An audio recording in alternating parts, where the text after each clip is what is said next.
Hi, I'm Greg Hackney, and I'm here with TackleGiant at iCast this year. A couple things I want to talk about today are my signature series rods from Quantum.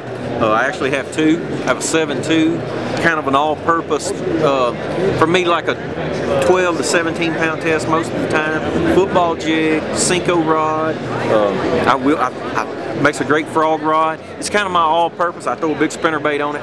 It's just kind of that rod that's laying around that I can do anything with at any time. Probably my pride and joy is my 7-11 flipping stick. I spend most of my time around the country when I'm flipping with braid, 50 or 65 pound braid.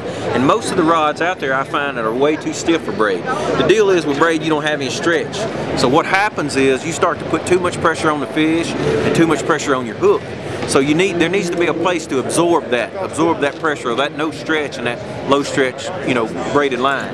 So my rod is actually, fairly light action rod, because the deal is most flippers in the country, they like to set the hook hard. There's nothing like getting that bite and having that bone jarring hook set.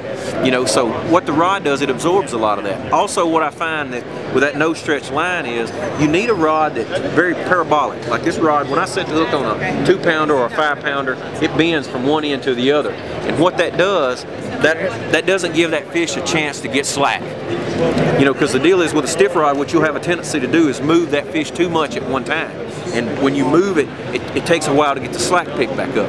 Where a rod that stays loaded all the time, it eliminates that chance for that fish to get slack. It's just, I put a lot of work in this. Quantum's put a lot of work into this rod, and I think we really got it right.